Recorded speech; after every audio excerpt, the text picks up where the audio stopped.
In the last session, we talked about the external environment. We looked at some tools and frameworks that helped us to analyze the external environment. For example, the general environment, the industry environment, and our direct competition. This was the first important input factor into our strategy. Today, we are going to cover the second important input factor into our strategy, which is an analysis of our internal capabilities and processes.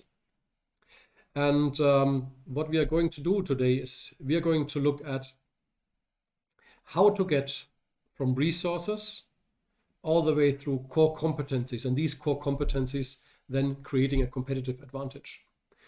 Secondly, we are looking at the value chain. We are trying to understand the value chain and trying to see where we are having strength and weaknesses across the value chain. Then we are also going to study some financial indicators that help us to benchmark whether we are on par or ahead or lagging behind our competition in terms of some of the financial indicators. And finally, I would like to talk about some of the challenges that come along with internal analysis, because it's not that straightforward and not that easy to have an honest conversation about internal capabilities and internal weaknesses especially. But before we are going to talk about the resources and the core competencies, we have to understand one important aspect first. And that aspect is value, and especially value to customers. Customer value is defined as a product's performance characteristics and attributes for which customers are willing to pay. So this willingness to pay is a very important factor that we always have to have in mind when we talk about internal analysis. Is what we are doing internally, is that something that the customer is willing to pay for? And a great way to illustrate this is the so-called value stick. This is from an article of Harvard Business School. And basically, it shows that the value that is being created somewhere lies between the willingness to sell, so the willingness of a supplier to sell, WTS here, and the willingness to pay, which is the customer's willingness to pay for our product. So the best way of creating and the easiest way of creating value for our company is if we can increase that point where the customer is willing to pay. So the maximum price that the customer is willing to pay for a product. That is what creates value for us and for the customer. So next, I would like to highlight a few resources that we have to look at and understand, and how these resources can create value for us. We differentiate resources into two types. The first type is tangible resources. And there's basically four types. The first type is financial resources.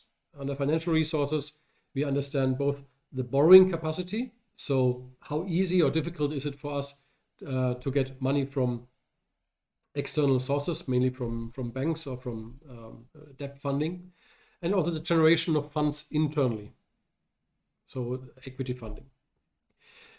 The second tangible resource is called organizational resources, and that's basically the reporting structure, the systems, the processes, so the tangible things about our HR system.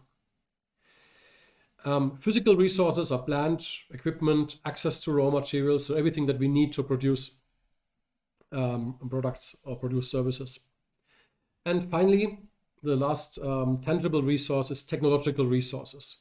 And not so straightforward, but these ones are patents, trademarks, and trade secrets. And what is meant here specifically is basically the piece of paper that says that this is our patent, this is our intellectual property, and we can use this intellectual property and we are protected from competition using the same intellectual property. So these are the tangible resources.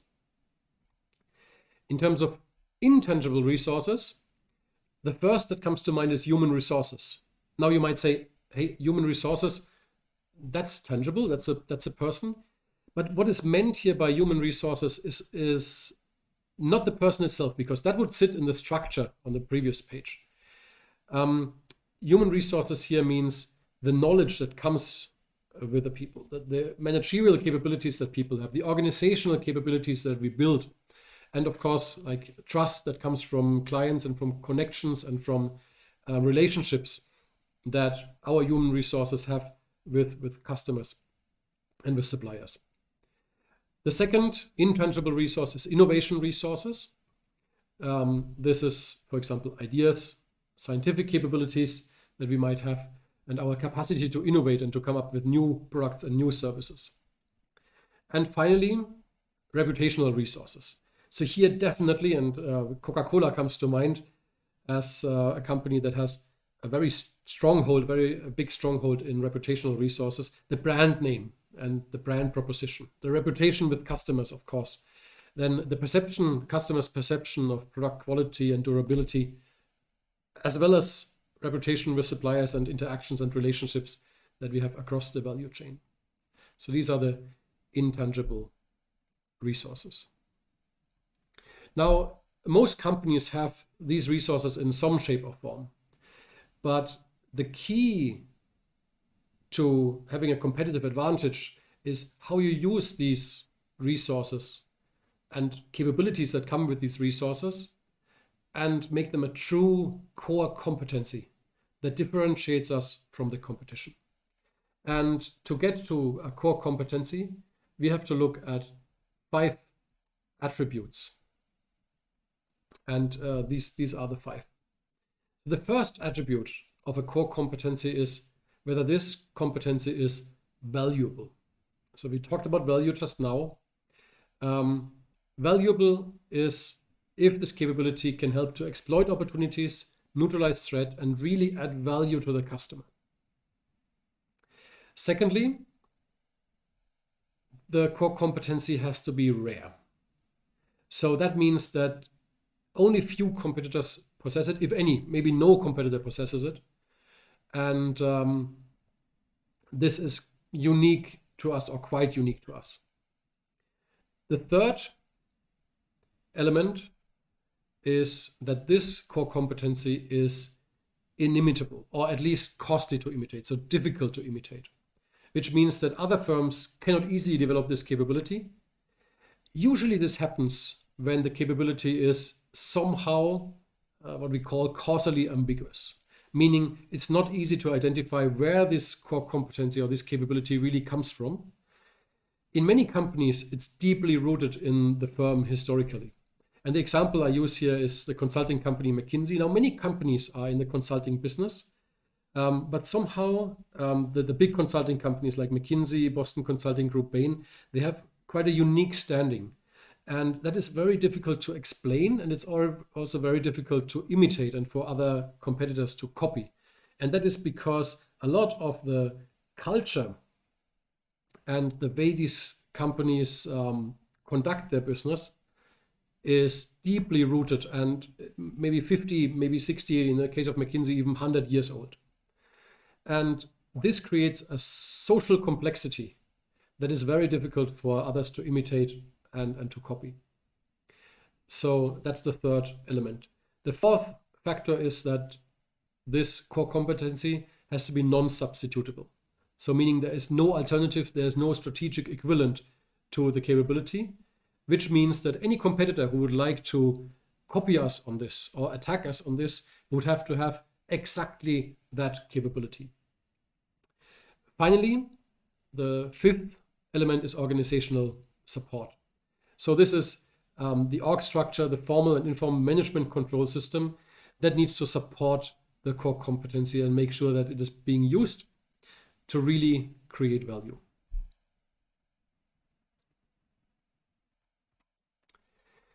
So after we have understood what are our resources and how these resources can be translated into core competencies, we now have to look inside and outside our firm and understand where across the value chain do we have strength and where do we have weaknesses.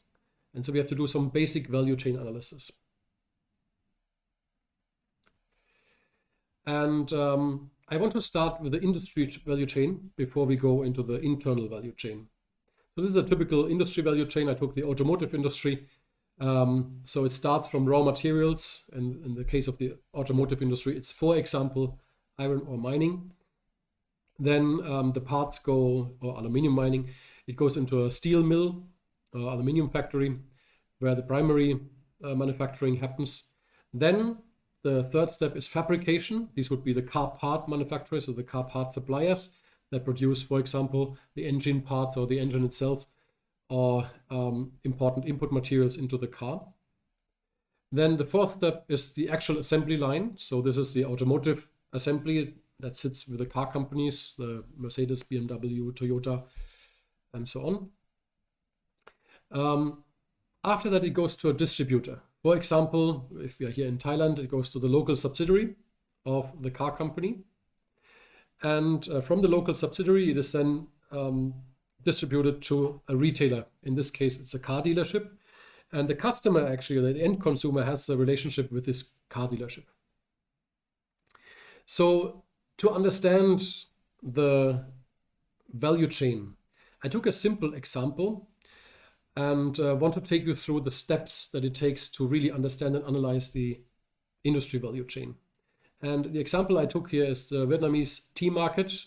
I found some data from 2015 that is pretty straightforward and explains in a simple concept of how value chain analysis works. So the first step is we need to understand what are the steps in the value chain. Here it goes from the farmer to the processor. Then there's a dried tea trader, the wholesaler, and finally the retailer, and from there it goes to the end consumer. So we can analyze first and understand the steps that it takes from the early beginning to the end consumer. The next step then is to research the cost prices at each step. And the best way is to go from the back to the front. So if you start on the right side with the consumer, that's fairly easy. We can go to the retailer and we can look on the shelf and what is the price. And in this case, the researchers found out that the price is $8.35 for 1 kilogram of tea. The retailer actually pays $7.41, the wholesaler $5.53, and so on. The most tricky part in this analysis is the first step, which is the farmer. So what is actually the cost price for the farmer? And in this case, the biggest part of the cost price for the farmer is actually the farmer's own labor. So using some assumptions, we assessed that the cost of labor for 1 kilogram of tea is about $1, so actually 96 cents to a dollar. So after we have understood the cost prices, then we have to look at what the margins are at each step. Sometimes it's easy to research, and in some cases we have to estimate. So starting from the farmer this time. So the farmer sells to the processor at $1.32. So there's a profit margin in there of about 36 cents. And the processor sells on to the dry tea trader for $2.20. So the processor makes another 56 cents of margin.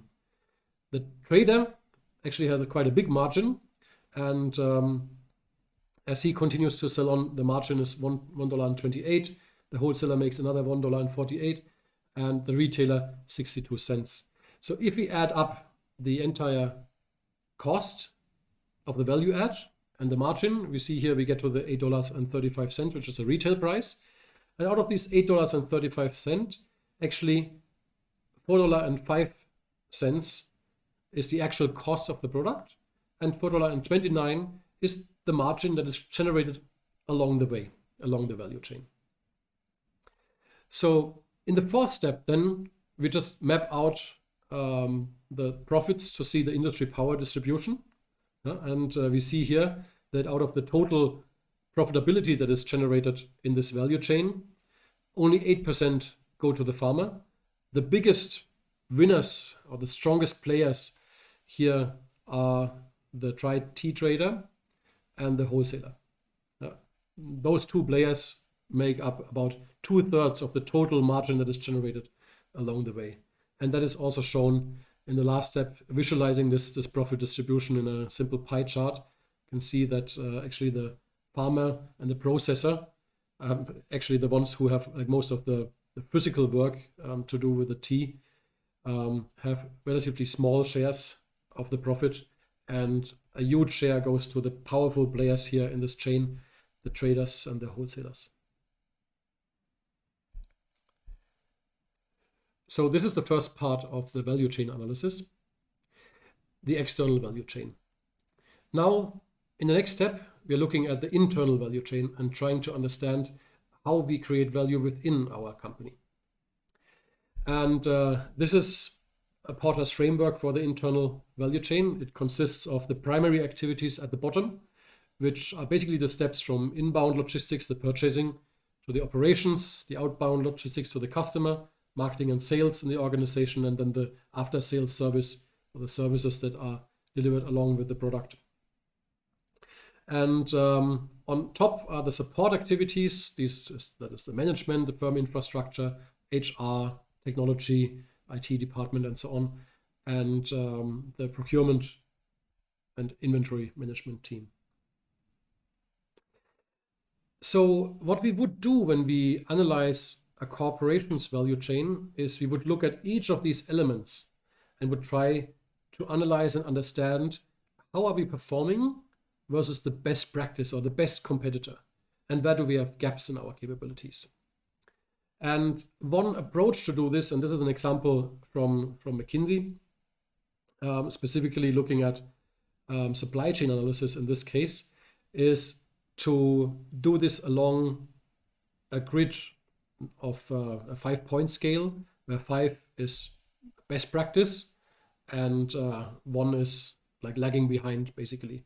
And we would try to honestly rate ourselves along these criteria, whether we are a 1, 2, 3, 4, or 5. And this then would be translated into a spiderweb diagram where we can see where we are lagging behind or where we are performing strongly vis-a-vis the best practices. So the further we are in towards the center, it means we are lagging behind. In this case, packaging and shipment is lagging behind the best practices, while purchasing is close to best practice in this case. So this helps to visualize where we stand and how we compare to best practice or to our best competitor in terms of our internal value chain. Now, as a next step, we need to look at some financial indicators, because all of this eventually has to translate into financial results. And here is a list of a few financial indicators that we could look at.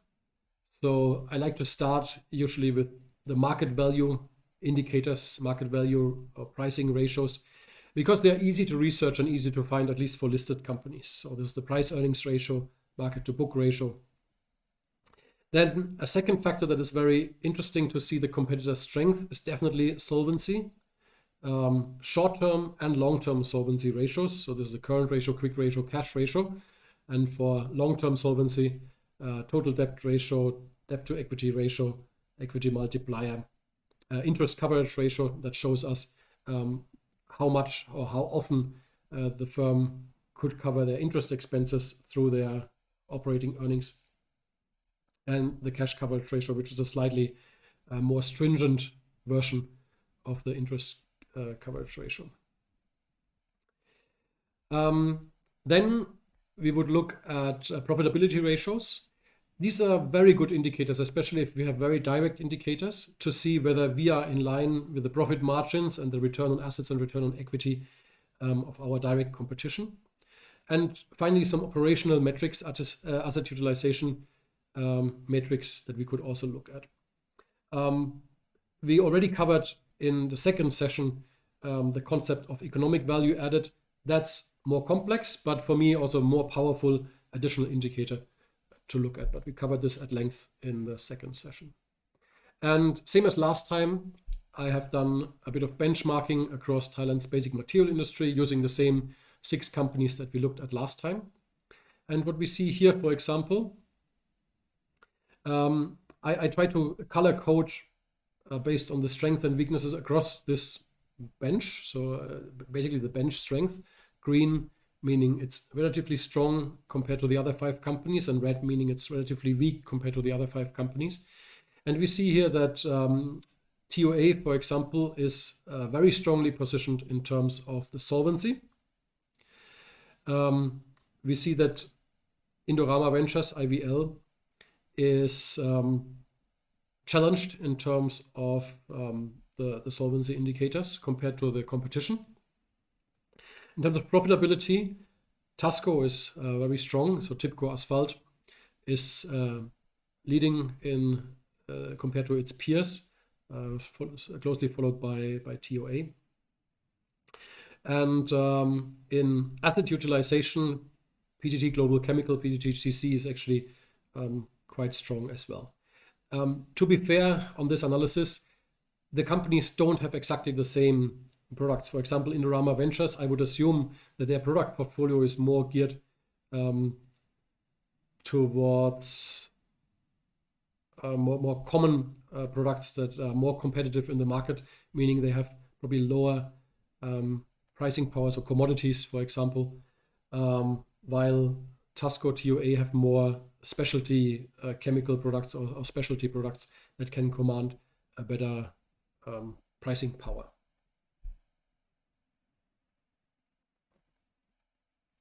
So these were some basic analysis that we can do to understand our internal strength and our internal weaknesses. However, it is not always that easy to have an honest and straightforward internal conversation on this one. So strengths and weaknesses